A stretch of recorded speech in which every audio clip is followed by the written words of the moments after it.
Почитувам председателя на комората, членови на извршниот одбор, почитувани стопанственици, дозволете прво од моје име и од името на министрите во владата да ви се заблагодарам за одвојувањето на вашето ценето време, да на еден ваков прв работен состанок ги дефинираме правците на идната соработка со новата влада на Република Македонија. Ние сме во најголемата стопанска комора на Македонија, која што за среќа веројатно на членовите на комората има и свој член на владата, и тоа заменик председател за економски прашања, како една определба на владата дека директно ќе направи инклузивен процес, да бизнисмените представени преку свој репрезент учествуваат во секојдневното работење на владата, одлучувањето, транспарентноста, вклучувањето на мислењата директно преку свој представник кој што ќе го има на највисоко ниво во извршната власт, а тоа е министер во владата преку ресорот подпредседател за економски прашања. Сакам да ви информирам дека првиот месец од работењето на владата испрати неколку пораки до јавноста, сакам и овде да ги испратиме до вас, деловните луѓе. Имаме амбициозни и добро мотивирани министри. Економските ресори функционираат координирано прекрасно. Желбата дека сме сервис на бизнисот и на граѓаните обстојува максимално и сега останува потребата да почувствуваме резултати од успешни соработки кои што ќе бидат дефинирани и потврдени пред се од вас, а не од нас.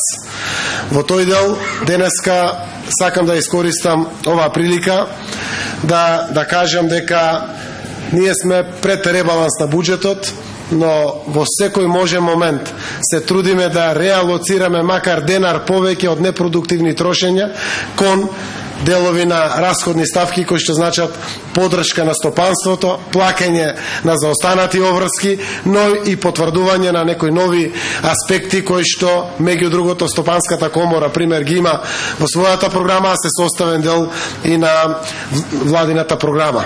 Тоа значи денар повеќе да определиме за нов капитален проект, денар повеќе да определиме за поддршка на бизнисот, денар повеќе да определиме за нови работни места на младите, но токму преку поддршка повторно на бизнисот и сличен цел сет на вакви мерки за кои што ќе ни треба вашата соработка од взаемен бенефит за сите. Состојбата во буџетот јас и министерот за финансии ја дефиниравме на следниот начин. Ако е за плачење, дај во канцелариите ќе плачиме, но наша обврска е да шириме оптимизам. Реално, состојбата ја знаат и граѓаните, но и вие деловните луѓе. За жал, капиталната можност на буџетот не е на добро ниво.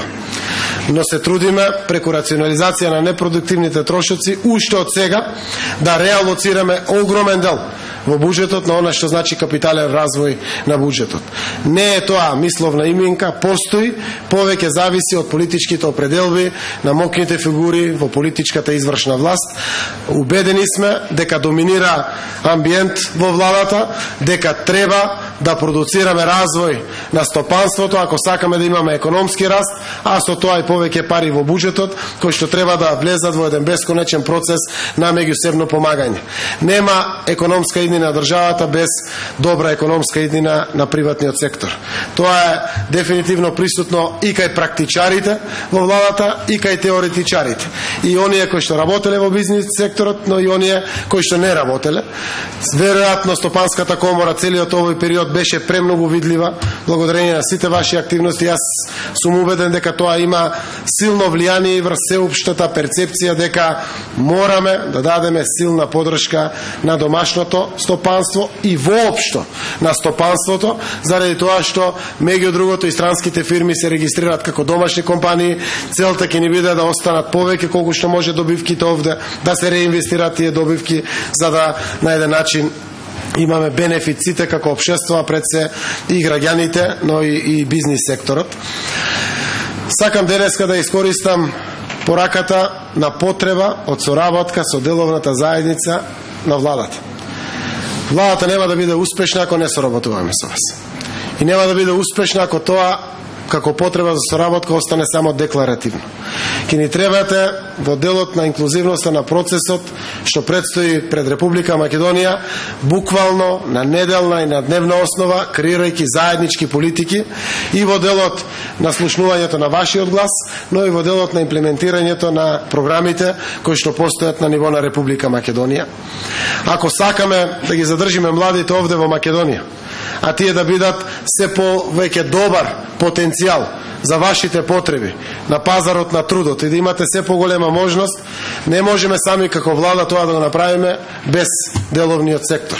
Ние ќе реалоцираме сериозни пари преку младинската гаранција, преку други политики за задржување на младите, но тоа е возможно да се реализира само преку приватните фирми.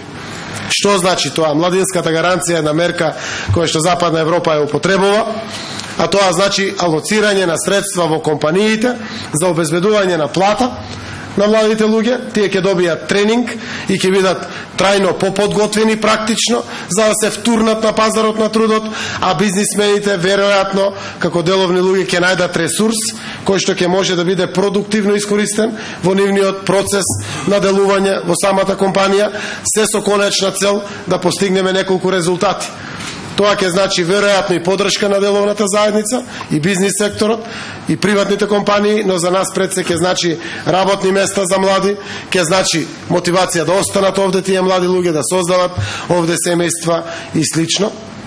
Веќе, иако скромно, планираме да ги прошириме директно поддршките на предприемништвото, на домашниот бизнис и севкупниот бизнис, преку реалоцирање на одредени заштеди кои што можевме сега да ги најдеме во делот на кратење на плати, во делот на кратење на нематеријални расходи на владата, на други трошоци како ставки, сето тоа да дојде колку што е можно повеќе во поддршка на бизнисот, а со конечен ефект, бенефит да добијат и работниците.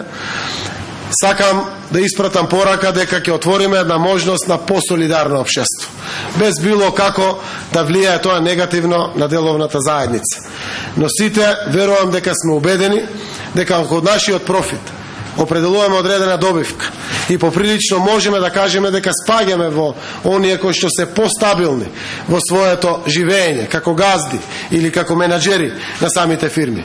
Комплетната среќа околу нас не е комплетна ако не гледаме стрекни луѓе околу нас. Солидарноста ќе мораме заедно во ова општество заради една долгорочна и среднорочна перспектива на Македонија да ја гарантираме. Што значи тоа? Ве повикувам да ги отворите малку повеќе срцата од делот на профитот и да помогнете на работниците. Тоа знам дека го правите. Тоа се вашите работници, нашите граѓани, и знам дека ако се тие мотивирани ќе бидат и попродуктивни, но веројатно тоа ќе значи изголемена потрошувачка мок и на вашите производи кои што ги произведувате.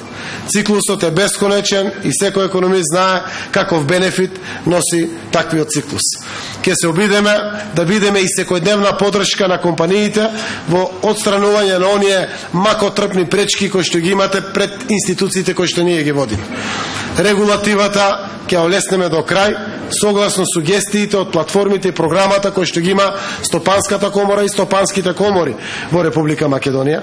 Во делот на асистенцијата ќе пружиме можност на млади кадри кои што треба да бидат асистенти во решавање на административни проблеми на компаниите за сметка на владата во интерес на компаниите, за да можат својот фокус на внимание и енергија бизнисмените да го насочат на создавање профит, на отварање работно место повеќе. Апсолутно како практичар човек кој што доаѓа од деловниот сектор, поддржан од еден од замениците од владата, но и во огромната желба за работа на министерот за економија, на министерот за финанси, на министерот за земјоделство, за транспорт и врски како први економски ресори, јас сум убеден дека ќе создадеме едно понадежно време за сите нас, кој што ќе биде општ бенефит на сите во нашата земја. Ова соработка денеска која што ја поттикнувам и ја повикувам не е потребна само за владата. Јас сум убеден дека ќе имаме обостран или заеднички бенефит сите учесници во овој процес, но пред се деловната заедница, а преку деловната заедница немам дилеми за солидарноста на капитал факторот во приватниот сектор кон вработените или работниците, заради тоа што на крајот нешто кое што треба да биде стабилно за секоја компанија, доволно мотивирано, се токму работниците кои што работат во компаниите. Сакаме да учиме, ние не знаеме се, ниту сме најпаметните во државата, имаме само одговорност и чест во овој предстојен период да ја водиме државата. Сакам да поттикнам силен подстрек на критики кон власта, но и силен подстрек на укажувања и сугестии, за да можеме сите овие сугестии, укажувања и критики ги инкорпорираме во политиките кои што предстојат пред сите нас во Македонија. И една нова алатка која што веројатно ќе ја користиме, сакам прв пат овде да апелирам за учество, а тоа е јавното приватно партнерство, кое што дава значајни ефекти во модерни западни земји, а и скоро и на секаде во светот. Во Македонија многу малку се користи. Ке ги отвориме прво овие можности во делот на сегменти и сектори кои што се дефицитарни за државата. Ке набројам неколку: производство на стакло, производство на вештачко ѓубриво или слично не постојат во Македонија, а нема доволно охрабрување кај бизнисмените да влезат. Државата ќе биде подготвена да партиципира како малцински партнер во делот на бизнис секторот, за да најдеме математика дека можеме да создадеме нов дел од бруто домашниот производ, кој што секако за Македонија ќе значи одлив на најмалку 450 милиони евра девизи при увозот само на овие два производи како класи. И третата работа, за која што можеби ако има и прашање ќе дават одговори и министрите и потпредседателот на владата, ние на странските инвестиции гледаме како потреба за Македонија и ќе продолжат поддршките на странските инвеститори. Но има еден мал нов сегмент, многу значајен за нив верувам, но верувам и за Македонија, ќе добијат поддршка во периодот што предстои сите оние во поголем процент, каде што ќе конзумираат производи или услуги од домашните компании. Тоа значи ќе инвестираме пари во билдање на капацитети, во создавање на нови механизми, да се продуцира, не знам, пластичниот дел од електроелемент на некој продукт или било кој дел, за да може да биде од дома набавен, а да не само доаѓа од странство, знаејќи дека на тој начин сигурно транспортните трошоци ќе бидат минус, а тоа ќе значи и поголема конкурентност во делот на цената на чинење на производите кои што инвеститорите ги прават овде, но истото ќе важи и за домашните компании. Колку повеќе набавуваат репроматеријали или услуги од дома, толку може да сметат и на поголема поддршка од владата. Тоа значи дека не почитуваме тоа што е произведено од надвор, но ние мора да си го чуваме нашето со достојна почит за она што е произведено од надвор. Имам многу што да зборувам, не сакам да го земам целото внимание. Целта ми беше да пренесам енергијата и филозофијата на гледањето на новата влада кон деловната заедница, и втората ми беше да повикам на поддршка и помош која што ни треба заради взаемен интерес на сите. Благодарам многу.